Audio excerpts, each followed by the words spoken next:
જામનગર મહાનગરપાલિકાએ આજે શનિવારે સવારે નદીના પટ વિસ્તારમાં બચુનગર નામે ઓળખાતા એક વિશાળ વિસ્તારમાં ડિમોલિશન કામગીરી હાથ ધરી હતી। આ સમયે વિશાળ પોલીસ બંદોબસ્ત રાખવામાં આવ્યો હતો। ડેપ્યુટી કમિશનર દેવેન્દ્રસિંહ ઝાલાના માર્ગદર્શન પ્રમાણે આ ડિમોલિશન કામગીરી કમિશનર દિનેશ મોદીની સૂચના મુજબ પાર પાડવામાં આવી હતી। આ વિસ્તારમાં કુલ 294 રહેણાંક અને ધાર્મિક જગ્યા સહિતના દબાણો હતા તે તોડી પાડવાની કામગીરી કરવામાં આવી છે। આ અગાઉ આ વિસ્તારના દબાણકારો હાઈકોર્ટ સુધી ગયા હતા, પરંતુ હાઈકોર્ટનો નિર્ણય મહાનગરપાલિકાની તરફેણમાં આવતા આજે આ ડિમોલિશન કામગીરી હાથ ધરવામાં આવી હતી। 10 જેસીબી અને 3 હિટાચી ઉપરાંત 12 ટ્રેક્ટરો વગેરેની મદદથી આ ડિમોલિશન કામગીરી કરીને આ વિસ્તારમાં આશરે 8.5 લાખ ચોરસ ફૂટ જેટલી જમીન ખુલ્લી કરવામાં આવી છે। આ સમગ્ર કામગીરીમાં કોર્પોરેશનના 100 કર્મચારીઓને કામે લગાડવામાં આવ્યા હતા અને 100 જેટલા પોલીસ કર્મીઓનો બંદોબસ્ત રાખવામાં આવ્યો હતો। અત્રે ઉલ્લેખનીય છે કે આ વિસ્તારમાં વર્ષોથી એક વિશાળ દરગાહ, સ્વિમિંગ પુલ અને બાથટબ સહિતના ફાર્મ હાઉસ વગેરે બાંધકામો વર્ષોથી ગેરકાયદેસર રીતે ખડકાયેલા હતા। કોર્પોરેશનના જણાવ્યા પ્રમાણે ડિમોલિશન બાદ જે જગ્યા ખુલ્લી કરાવવામાં આવી છે તે જગ્યાની બજાર કિંમત આશરે 200 કરોડ રૂપિયા આંકવામાં આવે છે। આ ડિમોલિશન કામગીરી કરવામાં આવી ત્યારે ડેપ્યુટી કમિશનર દેવેન્દ્રસિંહ ઝાલાની સાથે કંટ્રોલિંગ અધિકારી મુકેશ વર્ણવા અને સિટી ઇજનેર ભાવેશ જાની ઉપરાંત એસ્ટેટ અધિકારી મુકેશ ગોસાઈ તેમજ એસપી પ્રેમસુખ ડેલુ વગેરે ટીમ હાજર રહી હતી। આ સમગ્ર ડિમોલિશન કામગીરી અંગે ડેપ્યુટી કમિશનર દેવેન્દ્રસિંહ ઝાલા અને એસપી પ્રેમસુખ ડેલુએ આપેલી વિગતો પ્રસ્તુત છે। क्या आप भी अनहेल्थी लाइफस्टाइल को सुधारना चाहते हैं, लेकिन कैसे? चलिए जानते हैं।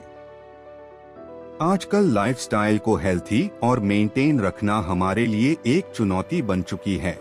मेंटल स्ट्रेस, पर्सनल और professional life, unhealthy foods, time पर न खाना, नींद की कमी, घंटों तक एक ही जगह पर बैठकर लैपटॉप पर काम करना, स्मोकिंग और शराब की लत जैसी आदतें हमारे शरीर को कमजोर कर रही हैं और इसे नजरअंदाज करने का नतीजा diabetes, blood pressure, heart attack, improper blood circulation, body pain, मोटापा जैसी बीमारियों को हम न्योता दे रहे हैं। यह बीमारियां हमें हमारी फैमिली के साथ हंसने खेलने से रोक रही है। हम उन एक्टिविटीज का आनंद नहीं ले पा रहे हैं जो हम करना चाहते हैं। इसलिए बॉडिफाई ने आपके लिए एक ऐसे रिसर्च बेस्ड टेक्नोलॉजी का निर्माण किया है जो न कि सिर्फ बीमारियां कम करती है बल्कि हमारे बॉडी हेल्थ को भी मेंटेन रखने में मदद करती है। 5 सालों से अधिक अनुभव के साथ बॉडिफाई वेलबींग प्राइवेट लिमिटेड ने दुनिया भर में होममेड थेरेपी प्रोडक्ट के इनोवेशन से सफलता हासिल की है। हमारे प्रोडक्ट पोर्टफोलियो में कई बॉडी पेन्स के साथ साथ लाइफस्टाइल डिसऑर्डर जैसे प्रॉब्लम्स का भी सलूशन है।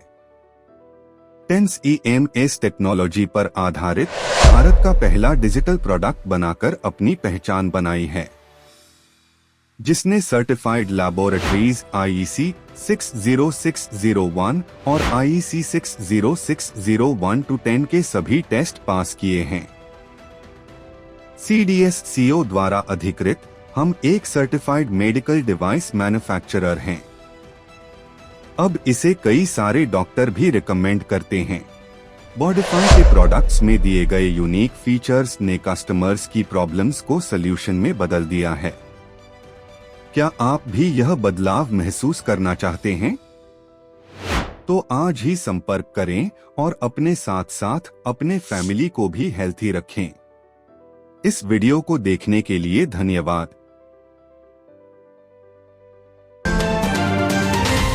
जामनगर म्युनिसिपल कॉर्पोरेशन द्वारा आम तो एप्रिल मासनी शरूआतथी ज ते मोटे भागे जे बिन अधिकृत दबाणो अने जरूरियात पूरता जे दबाणो दूर करवानी कार्यवाही छे ए चालू छे। एमां અત્યાર સુધીમાં જે કમલેનગરથી ગાંધીનગર સુધીના ડીપી કપાત અને અન્ય જે દબાણો દૂર કરવામાં આવેલા છે એ સહિત જો જોવા જઈએ તો 16 લાખથી પણ વધારે ચોરસ ફૂટની જમીન જે છે એ ખાલી કરવા જઈ રહી છે અને કુલ 850 જેટલા મકાનોનું ડિમોલિશન થઈ રહ્યું છે। જો આજની વાત કરું તો રંગમતી કિનારે જે રેવન્યુ સર્વે નંબર 298 જે કોર્પોરેશનની માલિકીનો છે એમાં ઘણા વર્ષોથી જે બિનકાયદેસરની અનધિકૃત દબાણો હતા, રહેણાંક વિસ્તારના દબાણો હતા, એને એકાદ મહિના પહેલાથી જ તે 473(1) અને 2ની જે નોટિસો આપવી જોઈએ એ આપી ચૂકેલા હતા। એની સામે અમુક અરજદારોએ હાઈકોર્ટના દ્વાર ખખડાવેલા અને છેલ્લે હાઈકોર્ટે પણ આ ડિમોલિશનની કાર્યવાહી શરૂ રાખી શકે કોર્પોરેશન એ બાબતનો નિર્ણય કરેલો છે. એટલે હવે આજે કોર્પોરેશનની સમગ્ર ટીમ પૂરતા પોલીસ બંદોબસ્ત સાથે 12 જેટલા જેસીબી, 3 હિટાચી અને અન્ય આનુષંગિક જે મશીનરીની જરૂર પડે એ ટ્રેક્ટર સહિત અને માણસો સહિત અત્યારે ટીમ કામગીરી કરી રહી છે. આજે લગભગ 300 જેટલા મકાનોનું ડિમોલિશન કરવામાં આવશે અને 298નો ટોટલ સર્વે નંબર છે. એમાં થોડા દિવસો પહેલા પણ જે પટણી વાર્ડના 47 મકાનોનું ડિમોલિશન કરવામાં આવેલું. એટલે કુલ જે આ રેવન્યુ સર્વે નંબર 298 છે એમાં 350 જેટલા મકાનોનું ડિમોલિશન કરશું. એટલે 8.5 લાખ ચોરસ ફૂટ જેટલી જગ્યા ખાલી થશે. એની કિંમત ગણીએ તો લગભગ 200 કરોડ જેવી કિંમતની આ જમીન ખાલી કરવાની થશે. જો થોડા દિવસો અગાઉથી જ જોઈએ તો આ લોકોનો સહકાર સારો એવો મળી રહ્યો છે. સ્વૈચ્છિક રીતે જ એમણે પણ પોતાનો સામાન ખાલી કરી આપેલો છે. સહકાર સારો મળી રહ્યો છે અને કોર્પોરેશન પણ એક પુખ્ત વિચારણા કરી રહ્યું છે કે જે આવાસના જે મકાનો બનશે એમાં જે નિયમ અનુસારની એમની ફી ભરવાની હોય એ ભરીએ એમને પ્રાયોરિટીના ધોરણે આવાસ ફાળવી આપવા માટે ચર્ચા વિચારણા ચાલી રહી છે.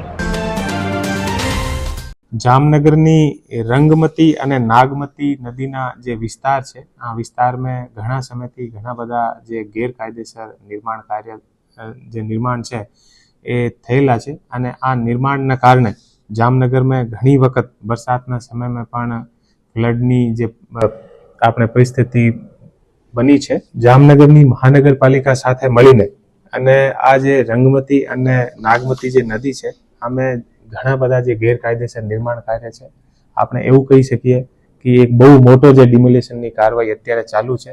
આજની જે ડિમોલિશનની જે કાર્યવાહી છે આમે લગભગ 300 ને આસપાસ નાના મોટા મકાન અને બીજા ધાર્મિક જે દબાણ છે એ છે અને ટોટલ જે જગ્યા છે આ લગભગ 8 લાખ સ્ક્વેર ફીટની આસપાસની આ જગ્યા છે અને આ જગ્યાની અંદાજે આપણે બજાર કિંમત ગણીએ તો લગભગ 150 થી 200 કરોડની આસપાસની આ આખી જગ્યા છે.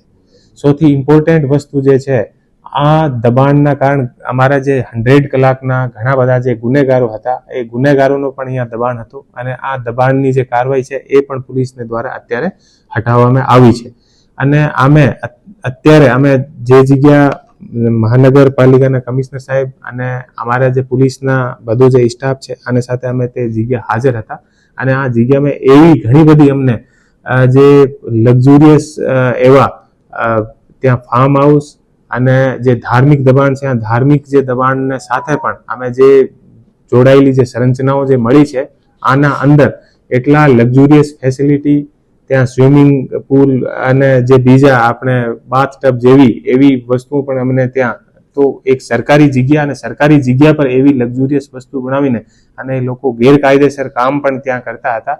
તો હું જામનગરની પોલીસને પણ હું બધાઈ આપું છું કે એટલી સરસ કામગીરી પોલીસ દ્વારા અત્યારે ત્યાં કરવામાં આવેલ છે અને જામનગર સિટી જે ડીવાયએસપી છે આના નેતૃત્વમાં પૂરો બંદોબસ્ત ત્યાં જામનગર સિટીના જે PI A division police station, city B division police station અને city C division police station તમામનો સ્ટાફ ત્યાં અને ડીવાયએસપી અને સિટી એ ડિવિઝનના પીઆઈ ત્યાં જાતેથી હાજર છે અને અત્યારે 3 જગ્યા ટોટલ ધાર્મિક અને જે બીજા રહેણાંકના અને જે કોમર્શિયલ જે દબાણ છે એને દૂર કરવામાં આવેલ છે અને અત્યારે જે આ જગ્યા છે આ જગ્યા ખુલ્લી કરવામાં આવેલ છે અને જામનગરને જે લંબા સમયથી જે ફ્લડની અને બીજી બધી જે સમસ્યા હતી આ સમસ્યાનો અમને પૂરો વિશ્વાસ છે કે એ ગેરકાયદેસર દબાણ હટાવવાથી આનો ઉકેલ આવશે અને એક સરસ અત્યારે આપણે એક ત્યાં જેએમસી દ્વારા પણ એક જે રિવરફ્રન્ટ ડેવલપ કરવાની જે કામગીરી જે છે આ ચાલુ કરવામાં આવશે. એ દબાણના કારણે ત્યાં રિવરફ્રન્ટની જે વ્યવસ્થા હતી,